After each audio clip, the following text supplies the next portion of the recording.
we have a new probe tip on. It is a 50 millimeter long probe with a 4 millimeter ball at the tip. This is on a manual wrist, which means that you change this manually and the angle manually for wherever you want to probe. Let's take a look at the part that we have here that we're going to work with. So this part right here, we're going to be probing from the top, from this face, and on this side.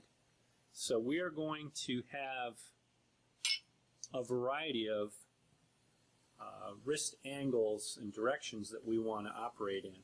So if we take a look back at this wrist,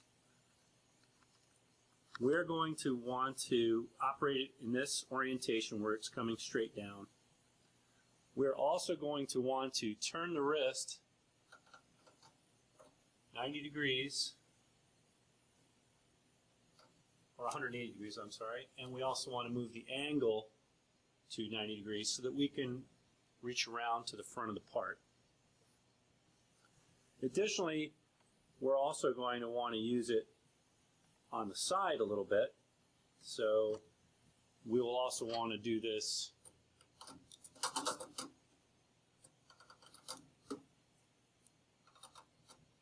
in this direction right here. So 90 degrees with the angle at 90 degrees. So for every one of those positions that we have this, we need to put a calibration in place for this probe. So the way this is done is we mount a special calibration sphere down onto the table. This is the calibration sphere. It comes with the instrument, and on it, it has information about how big the sphere is written right on its face. And that's information that needs to go into the software so that it knows just how big the sphere is when it's making measurements around it. This calibration sphere mounts right to the table surface. It screws right in, or it could be located in some other way. As long as it's solidly fixed to the table, then we can start to make measurements on that. So from here we're going to go take a look at the software. We have a number of things we need to set up in it. So when we go into the software and we open up a new file, we're going to write a brand new program. You're going to get this Probe Utilities dialog box straight up. In it, you can define which probe you're going to use. There's a drop down here for the different types of probe that you have in there, and their calibration files are attached. Similarly, you can come up here to insert hardware definition probe. That also finds you the same location. So in case you close this out, you can reopen it again. We started by creating a name for this particular probe. I call it tip 4 by 50 millimeter. Is a 4 millimeter ball, 50 millimeter shaft length. Now, in order to build this file for the first time, there's some definitions that need to go into place. In this particular machine, we have a manual wrist, which means that you manually move the wrist around and change the angle. On an automated wrist, there are a variety of components that come down before you get to the actual tip itself. And every machine is different. You have to understand what you have in place between the arm and all the wrist components down to the tip. So initially I have to click on this thing that says no probe defined, and then in this drop down there's a variety of wrist pieces of information in here.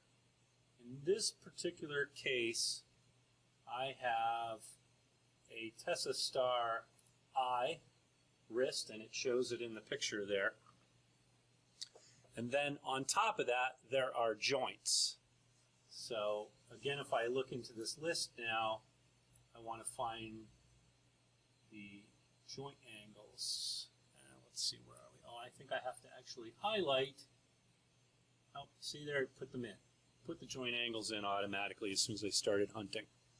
And now I have to actually put our tip onto there.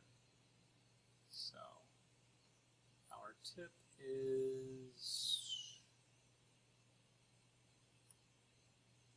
4 by 50 millimeters. It says it right there in the list. So I just picked that, and now it shows the entire wrist and tip complete on there. So this is just the beginning. We've just told it what hardware we have in place to start making our calibration. Now we have to go into this dialog that says add angles. And this will look different depending on what you have in here for wrist components.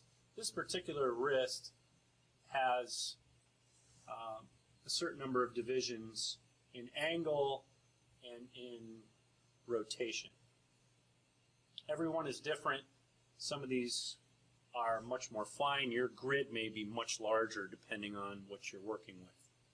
So in this particular case, we are going to use this B0A0. That means we're straight up and down. We're going to keep that. Now additionally, we talked about having a 90-degree angle and a 90-degree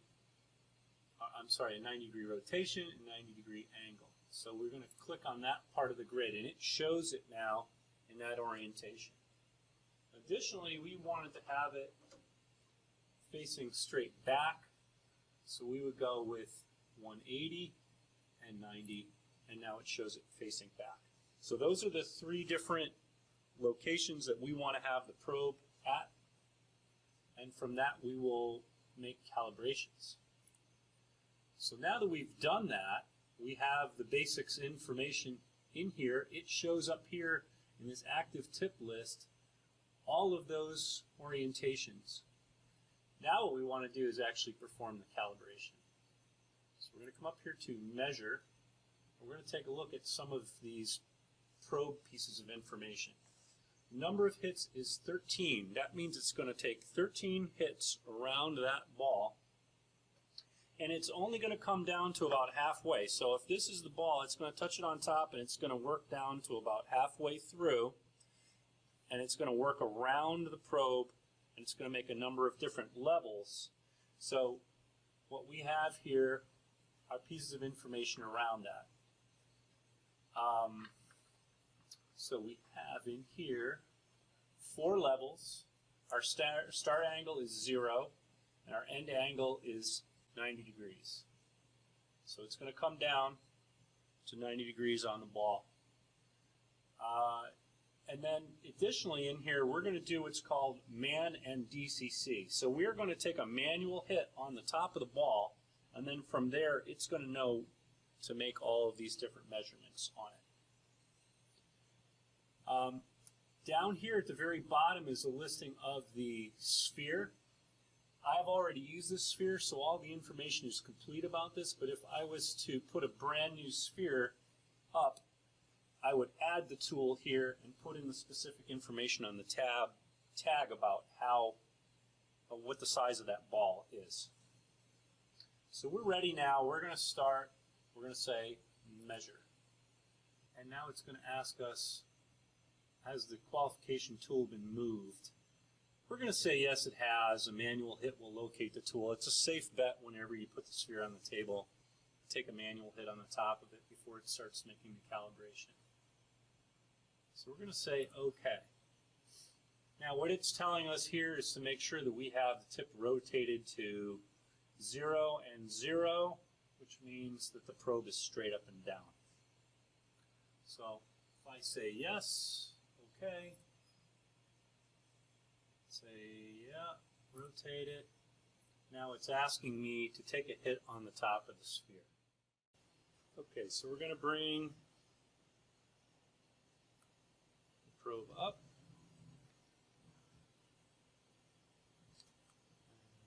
Drop it down. Bring it up here close to the ball.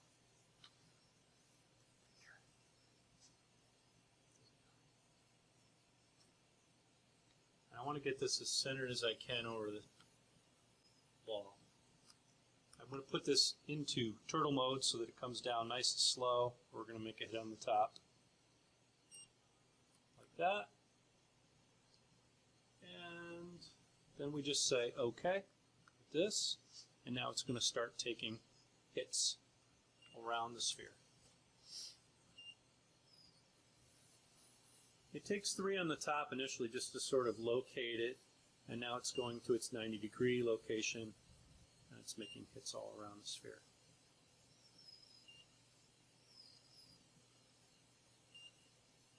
It takes a minute or two for this to complete its routine.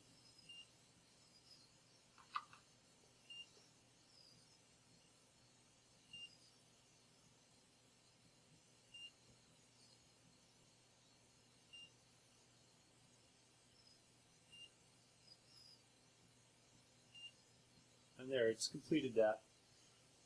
Now, on the screen, which you can't see at the moment, it's saying to rotate to T1A90 B90. So on the wrist, we're going to rotate this to 90 degrees, and we're going to take the angle up to 90 degrees, like so. Okay, so I tell it, okay, we have done that. Now it says, take a hit on the sphere. So it's the same thing as before, only now we're in a slightly different orientation with this. So we're going to drop it down on the top of the ball, like so. And I'm going to say, okay. Now it's going to go ahead and make the measurements with the probe in this orientation.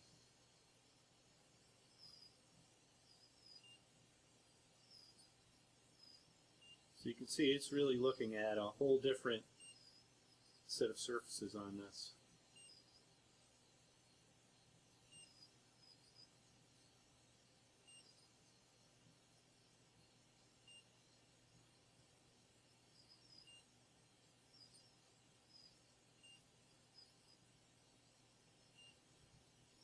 So while it's doing this, we could talk a little bit about the probe itself.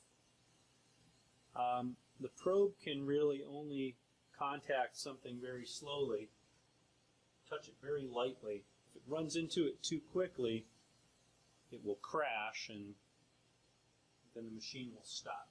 Okay, we're at a point now where it's saying to rotate to ID T1A90 B180. So A is the angle here, but when we're talking about 180, we're talking about that.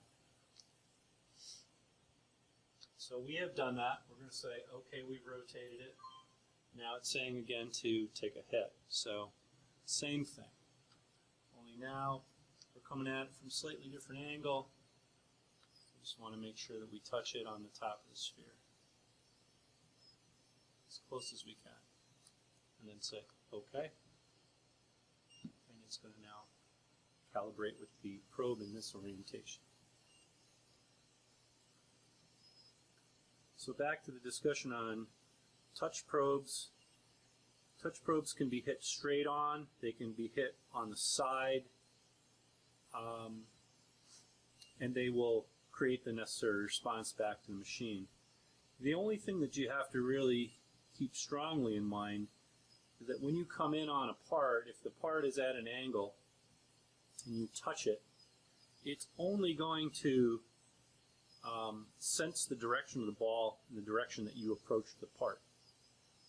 And as such, you may actually be not probing the surface you thought you were if the part is at an angle to the ball that you're coming in with. So just something to keep in mind when we go into programming a little bit more. Calibration routine is just about done here. And then we will go back over to the software and take a look at what it has to say. Okay, so we have completed the initial calibration here, and let's see what it says. So it tells us Measured probe diameter error exceeds the limits for all three of those angles, which is really not the result that you're looking for. If you really want everything to check out perfectly and have no errors at all. So the bottom line is here, I have to go back through and repeat this calibration in order to get it to be complete. So I'm going to do that now, and we'll come back and take a look at it as soon as I've completed that. It's asking me right now, do you want to repeat the calibration for the selected tips? Yes, I of course do want to complete this. So here we go. So I have redone the calibration, and this time we came back with no errors. And the way we know there are no errors is there's no asterisk in front of these line items here. If there was an asterisk in front of any one of them, it would mean that particular item failed. And these are the different wrist and probe angles. So we have a complete calibration. The issue that we had was in my specification of this probe tip. I had not used this probe tip before, and I incorrectly had said this was a 4mm ball. It is in fact a 3mm ball. So given that all of the calibrations failed, that's a good indication that you have a setup issue. Something wrong with the way you specified the tip or any of the associated parts. If you had an automated wrist and if you have multiple probes, you would have to make sure that if you're changing probes during your operation that you've calibrated all the tips that you want to use. So in this case, we're good to go now. All I have to do is say OK, and we are set up. If you look now in here, you'll see that it specifies this particular probe. Well, actually, in here it says load probe tip 4x50 and load probe tip 3x50. I really need to get rid of that particular line in there so that it's not confused later. So that this should be gone now. All right, so we're going to move on from here and do some new and interesting things. Let's just talk a little bit about what we have here in this PCDMIS window. So let's just start by saying that there's a number of different pieces of software that are used with CMM. This particular one is called PCDMIS. This is issued by Haxagon. It may be used with a variety of different instruments. We have 3 different instruments here. They all use PCDMIS. PCDMIS is fairly basic. It's a good all-around program. It maybe doesn't have quite as much depth as some of the other programs like Windows, but this will get almost anything done for you. Let's just talk about a little bit about what we have here. This side is our program window, and we're looking at this in what's called command mode. Command mode is a top-down writing style.